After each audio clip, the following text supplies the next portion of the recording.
Selamat pagi semua anak-anak dan selamat bersiap untuk memulai kegiatan kita, kegiatan belajar kita pada hari Jumat, hari yang bahagia ini. Semoga anak-anak semua di rumah senantiasa dalam keadaan sehat untuk belajar.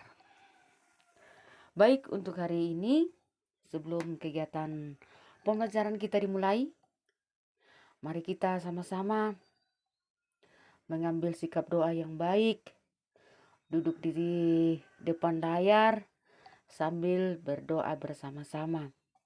Pada hari ini juga kita tidak ada doa bersama dari sekolah, maka dengan itu mari kita semua mempersiapkan diri untuk mengambil sikap doa dengan membaca doa di layar HP atau layar laptop kita masing-masing. Kita siapkan diri, kita ambil sikap doa. Kita berdoa dalam nama Bapa dan Putra dan Roh Kudus. Amin. Allah Bapa yang Maha Pengasih, terima kasih kami haturkan kepadamu atas semua tuntunan dan bimbinganmu ya Bapa, sehingga saat ini kami boleh memulai kegiatan belajar kami. Semoga apa yang kami bahas dan pelajari bersama boleh bermanfaat kepada kami semua. Dampingilah kami ya Bapa, agar kami tetap sehat, tetap semangat untuk belajar. Bapa di surga, inilah permohonan kami demi Kristus Tuhan kami. Amin. Dalam nama Bapa dan Putra dan Roh Kudus. Amin. Baik, terima kasih atas ketenangan kita dalam mengikuti doa pagi. Kita lanjut dengan materi pembelajaran kita, yaitu subtema 3, hidup rukun di sekolah. Dengan muatan pembelajaran PPKN dan bahasa Indonesia. Dalam kedua muatan pembelajaran ini, kita akan belajar tentang pengamalan sila pertama dan kedua Pancasila di sekolah. Pengamalan sila ketiga Pancasila di sekolah. Sila keempat dan sila kelima kita akan sudah pelajari. Dan kalimat perintah. Itu yang kita pelajari pada hari ini.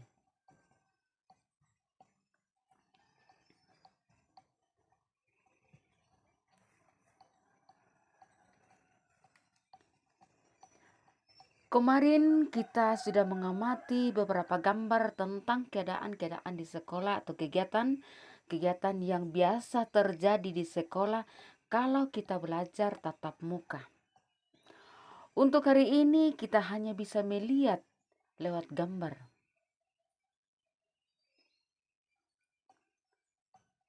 Semoga di hari-hari yang akan datang kita senantiasa diberkati Tuhan dan keadaan bisa kembali normal, bahkan kita pun boleh melakukan kegiatan-kegiatan seperti ini. Kita lihat pada gambar kedua. Kemarin Bu Guru sudah tayangkan. Hari ini kita lihat kembali kegiatan-kegiatan kebersamaan yang membuat kita rukun di sekolah.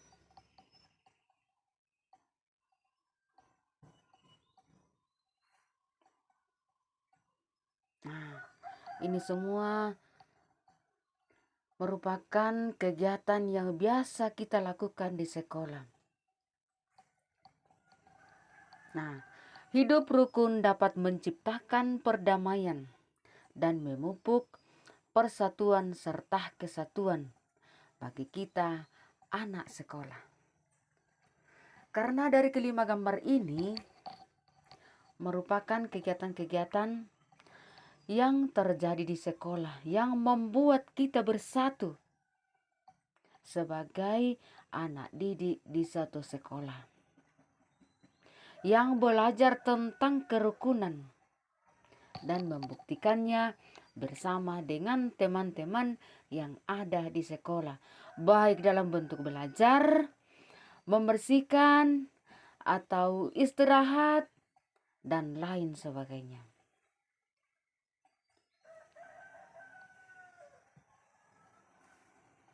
Nah, mari kita lihat pertama,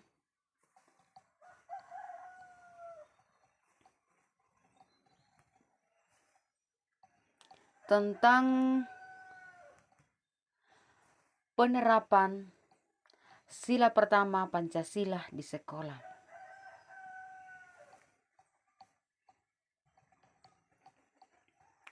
Kita akan lihat contoh penerapan sila pertama di sekolah. Ini tidak lengkap. Nah, kita baca mulai dari pertama, karena sila pertama itu berkaitan dengan agama, dengan Tuhan. Maka penerapannya lewat berdoa sebelum dan sesudah belajar, seperti yang selalu kita laksanakan, yang selalu kita buat, baik belajar dari rumah maupun belajar tatap muka di sekolah. Begitu juga di rumah kalau mengerjakan tugas. Mari kita mulai melakukannya anak-anak dalam kegiatan belajar kita. Sebelum belajar atau sesudah belajar, kita awali dengan rasa syukur, dengan permohonan kita kepada Tuhan. Yang kedua, mau bermain dengan semua teman meskipun berbeda agama. Siapapun teman kita harus bermain dengan dia. Kita sama-sama ciptaan Tuhan. Kita tidak melihat dari perbedaan agama, karena kita sama-sama ciptaan Tuhan. Yang ketiga, atau contoh yang ketiga, menghormati teman yang berbeda agama. Misalnya, saat orang Katolik berdoa, saat orang Kristen berdoa, saat orang Islam, teman kita yang beragama Islam berdoa, kita harus menghormatinya. Maka dengan itu, biasa kalau kita di sekolah, biasanya kalau hari raya Idul Fitri kita akan libur, bertanda bahwa kita menghormati agama teman. Saat hari raya Natal atau Paskah kita libur, orang Islam juga libur, bertanda bahwa kita saling menghormati antar umat beragama. Nah, itulah 3 contoh yang kami jelaskan, kami kirim kepada anak-anak, semoga bisa disimak dengan baik. Yang kedua,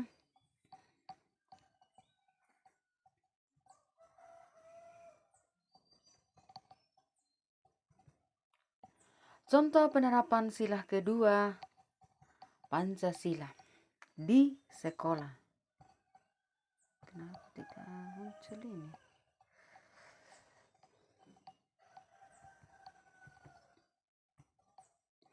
Yang pertama, menolong teman yang jatuh. Ya, biasa kalau kita jalan, apalagi kalau lapangan misalnya di sekolah tidak rata, ya salah sedikit terpeleset, kita harus angkat teman. Kita harus tolong teman, boleh diantar ke UKS. Yang kedua, meminjamkan alat tulis kepada teman. Nah, biasa kan kalau teman buru-buru lupa membawa alat tulis, apakah pensil atau penghapus, pinjamkan. Tapi untuk saat sekarang anak-anak, karena kita di dalam pembatasan, ya kita tidak semudah begitu meminjam barang teman karena adanya jaga jarak. Yang ketiga, bermain dengan rukun. Ya, sampai dengan ini kita menjaga jarak. Jadi kita untuk keadaan atau kondisi yang terjadi saat sekarang ini, kita belum bisa bermain dengan teman karena penjagaan pembatasan jarak antara teman. Itulah yang merupakan 3 contoh penerapan sila kedua Pancasila di sekolah. Semoga anak-anak sekalian di rumah boleh menyimak dengan baik dan dengan jelas.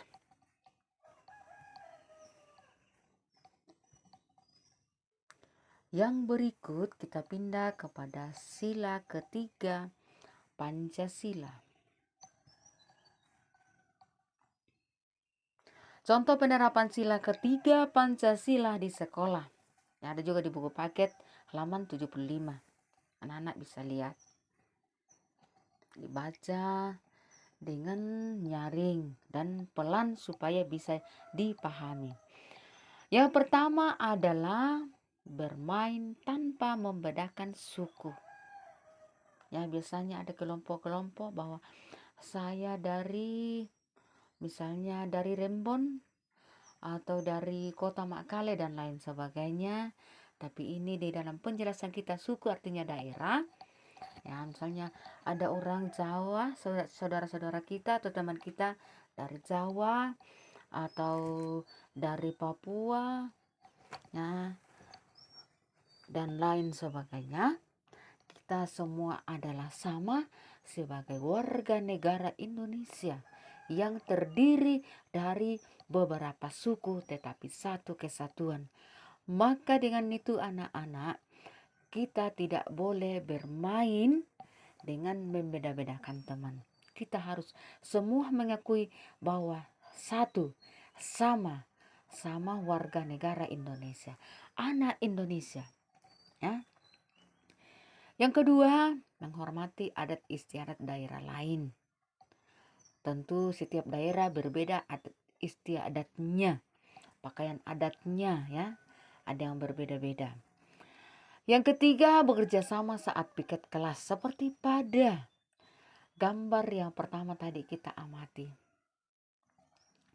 Dan yang keempat, menjaga nama baik sekolah. Seperti di sekolah selalu ditanamkan karakter. Semoga anak-anak di dalam masa pandemi ini senantiasa merasa tetap menjaga nama baik sekolah dengan cara tekun belajar bersama dengan orang tua atau pendamping di rumah. Salah satunya dari situ anak-anak, bahwa kita tetap menjaga nama baik sekolah. Dari sekolah kita diharapkan untuk belajar. Walaupun kita tidak sampai ke sekolah, tetapi kita tetap merasa dalam diri kita, dalam hati kita, bahwa kita itu anak sekolah dari SD Katolik Renya Rosari Makkale. Bahwa kita harus tetap belajar di rumah bersama pendamping kita di rumah. Walaupun kita juga belajar di rumah anak-anak, tetap kita mencintai sekolah kita, nama sekolah kita. Salah satunya juga belajar di rumah tetap setia dengan pakaian seragamnya. Terima kasih banyak kepada anak-anak ya yang begitu mencintai sekolahnya, pakaian seragam sekolahnya. Bahkan ada yang tidak sempat belajar pagi, belajar malam. Karena ya kita butuh pendampingan anak-anak, kita harus bersama orang tua. Tetap menggunakan seragam sekolah. Terima kasih banyak. Beranggapan bahwa merasa mencintai sekolah dan taat kepada guru yang ada di samping, yaitu guru pendamping adalah orang tua.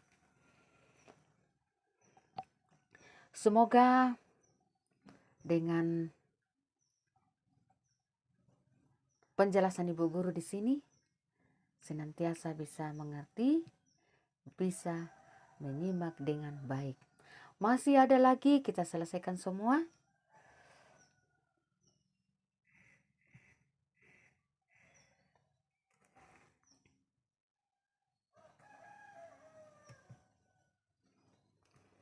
Sila keempat dan sila kelima Pancasila.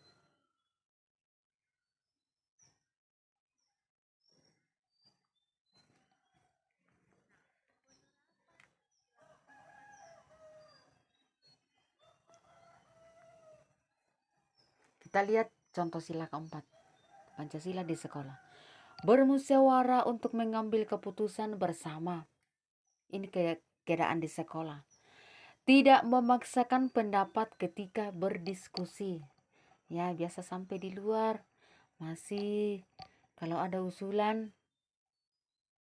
masih biasa marah-marah. Biasa bombe-bombe dengan teman. Semoga dengan itu bisa dihilangkan lewat penjelasan materi kita pada hari ini. Yang ketiga, musyawarah untuk memilih ketua kelas. Ya, kita seharusnya ada ketua kelas. Yang memilih adalah anak-anak sendiri. Bukan ditentukan oleh wali kelas atau kepala sekolah, melainkan anak-anak yang memilih temannya, siapa yang dipilih untuk menjadi ketua kelas. Cara memilihnya, ya tentu dengan melihat suara terbanyak sesuai dengan bunyi sila keempat Pancasila. Tentang musyawarah, tentang kesepakatan, tentang keputusan bersama untuk kepentingan bersama di dalam kelas. Jadi memilih ketua kelas itu merupakan contoh musyawarah di dalam kelas. Ya, kalau wali kelas itu ditentukan oleh kepala sekolah. Tetapi ketua kelas ditentukan oleh anak sekolah lewat pemilihan, lewat musyawarah. Ya. Lalu kita pindah kepada contoh penerapan sila kelima Pancasila di sekolah. Pertama adalah melaksanakan hak dan kewajiban di sekolah. Ya, apa itu hak kita? Apa itu kewajiban kita? Hak adalah mendapat pelajaran. Itu hak anak sekolah. Mendapat nilai. Mendapat tempat duduk. Itu adalah hak sebagai anak sekolah di sekolah. Kalau kewajiban kita yaitu membayar administrasi, mengikuti aturan atau tata tertib, misalnya menggunakan seragam sesuai dengan harinya. Tata tertib yang berlaku di sekolah itu harus dipatuhi oleh anak sekolah. Misalnya, seandainya ini diadakan tatap muka, ya kita tidak boleh terlambat. Itu wajib. Ya, karena hak itu artinya sesuatu yang harus diterima. Hak siswa, sesuatu yang harus diterima oleh siswa. Misalnya pelajaran, nilai, tempat duduk. Kewajiban artinya sesuatu yang harus dilaksanakan, harus diikuti. Misalnya datang di sekolah menggunakan seragam sekolah. Itu harus, itu wajib. Datang di sekolah tepat waktu, tidak terlambat. Itu harus, itu wajib. Ya. Mengikuti aturan-aturan di sekolah itu harus, itu wajib. Dan juga administrasi sekolah. Itu harus, wajib. Maka dengan itu sekali lagi Ibu Guru dijelaskan bahwa hak adalah sesuatu yang harus kita terima. Dan kewajiban adalah sesuatu yang harus kita laksanakan atau lakukan. Semoga bisa diingat. Untuk penjelasannya mudah-mudahan bisa nanti ditulis untuk bisa diingat. Lalu yang kedua, membagi tugas piket kelas secara adil. Ya, seperti pada gambar tadi.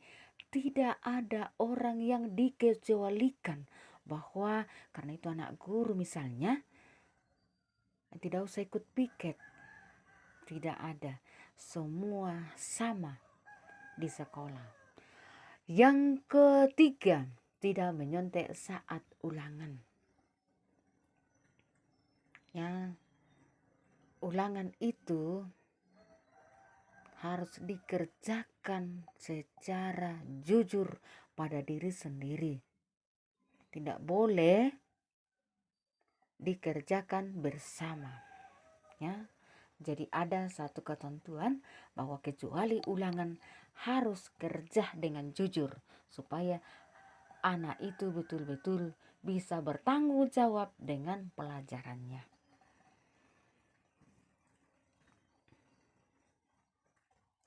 Semoga dengan penjelasan penerapan 5 sila Pancasila di sekolah boleh dicatat juga kembali supaya bisa diingat.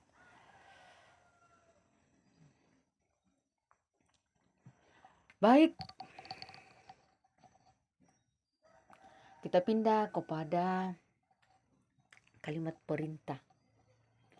Kemarin sudah dijelaskan juga bahwa salah ketikin ya. Kalimat perintah adalah ungkapan yang isinya menyuruh orang lain untuk melakukan sesuatu yang kita kehendaki. Ya, perlu diingat itu anak-anak. Ciri-cirinya ada 3 yang seperti yang kita pelajari kemarin, bahwa menggunakan kata perintah seperti jangan atau tolong. Yang kedua, diakhiri dengan tanda baca seru. Dan yang ketiga, memuat kata lah atau kan. Sudah ada juga contohnya kemarin, tinggal diulangi, diperjelas.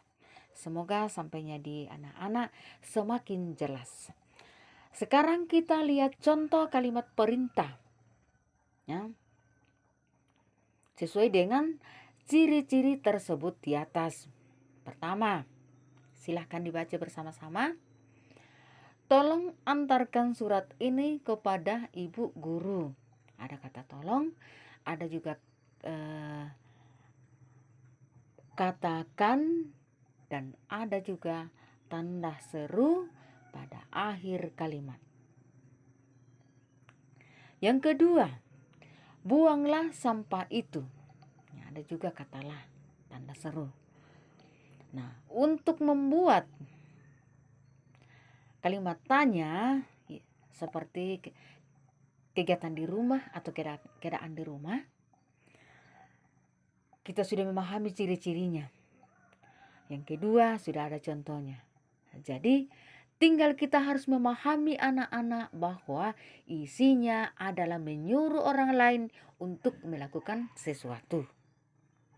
Ya. Boleh juga dicatat anak-anak supaya bisa diingat setelah dibaca kembali.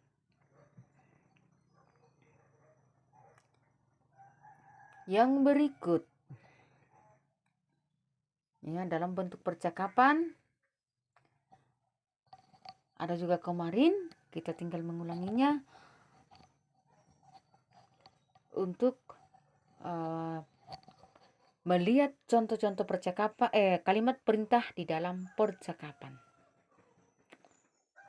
Jadi silakan lihat buku cetaknya dan baca kalimat-kalimat perintah yang muncul dalam percakapan. Keempat gambar itu kita sudah rampungkan menjadi: pertama adalah masuklah ke kelas dengan tertib anak-anak. Kedua, tutuplah kembali pintu kelas. Dan yang ketiga, duduklah di bangku kalian masing-masing. Yang keempat, angkatlah tangan kalian jika namanya dipanggil ya. Nah, itu semua contohnya kemarin sudah dijelaskan.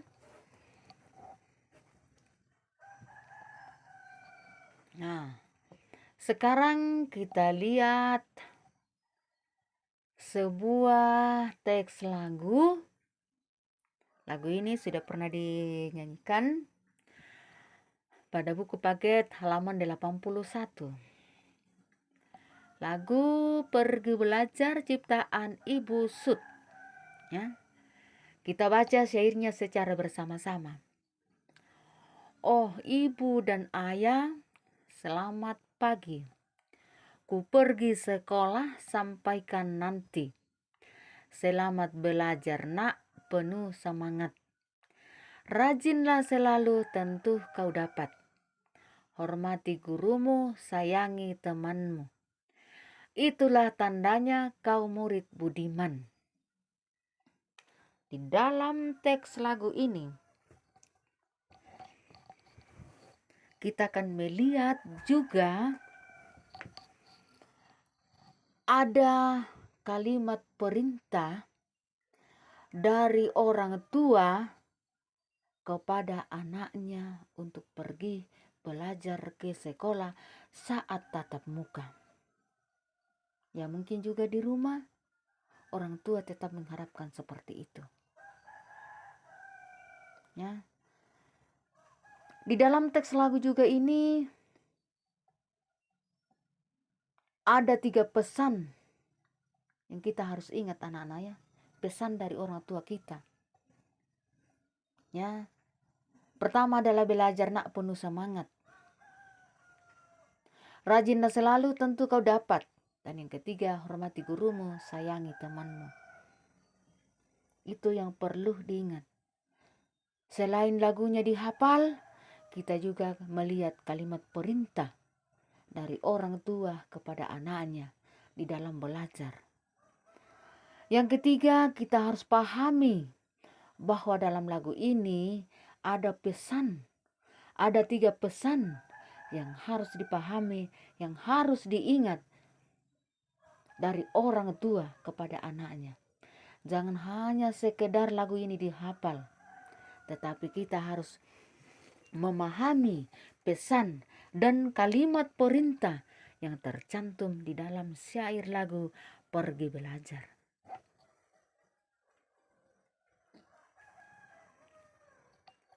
Sekali lagi, Ibu Guru pesankan supaya kalimat perintah yang terdapat pada teks lagu Pergi Belajar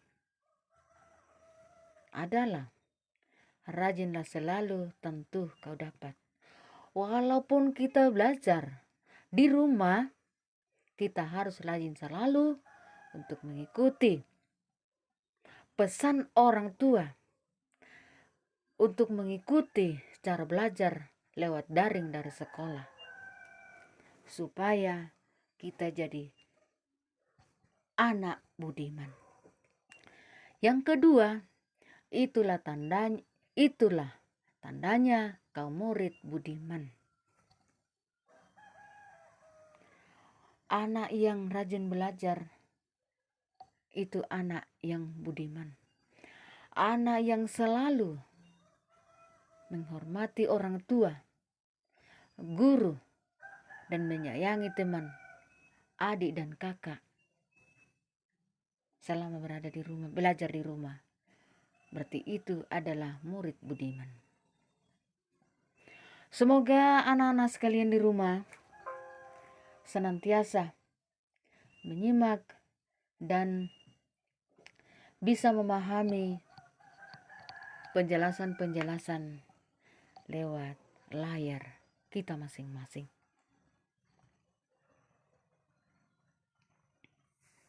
Nah, ini lagunya. Kalimat perintah.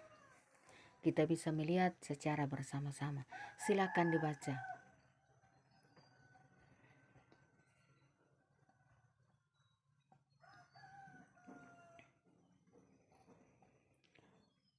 Kerjakan tugas berikut. Ada 3 nomor. Sesuai dengan penjelasan-penjelasan yang telah kita baca bersama, telah kita ikuti bersama. Kiranya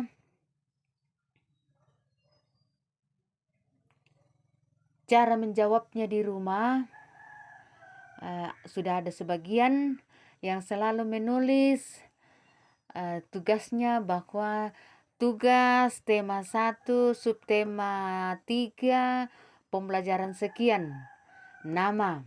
Nah, itu saja ditulis. Dan yang paling penting anak-anak, usahakan dari hari ke hari tulisan semakin rapi, semakin bersih, dan semakin terbentuk huruf tegak bersambung. Karena di kelas 2 kita akan belajar secara pelan-pelan untuk menulis huruf tegak bersambung. Supaya tulisannya untuk tingkat kelas berikutnya semakin bagus, semakin jelas. Tulisan yang bagus, begitu senangnya kita belajar kalau tulisannya bisa dibaca. Bahkan orang tua juga bangga kalau anaknya tulisannya bagus. Semoga bisa diperhatikan dan bisa dicoba dengan pelan-pelan di rumah. Sekian kegiatan pembelajaran kita untuk hari ini. Mari kita tutup dengan doa. Kita hentikan sejenak kegiatan kita. Kita ambil sikap doa yang baik. Dan kita sama-sama baca doanya. Marilah berdoa dalam nama Bapa dan Putra dan Roh Kudus. Amin. Puji dan syukur kami aturkan kepadamu ya Bapa, atas bimbingan dan penyertaan-Mu yang selalu nyata bagi kami, terlebih dalam kegiatan belajar kami di sepanjang hari ini. Bapa di surga, sertai kami semua. Semoga Roh Kudus-Mu senantiasa menyertai kami, membimbing kami semua, kini dan sepanjang masa. Amin. Dalam nama Bapa dan Putra dan Roh Kudus. Amin. Sekian dan terima kasih. Selamat belajar. Jaga kesehatan.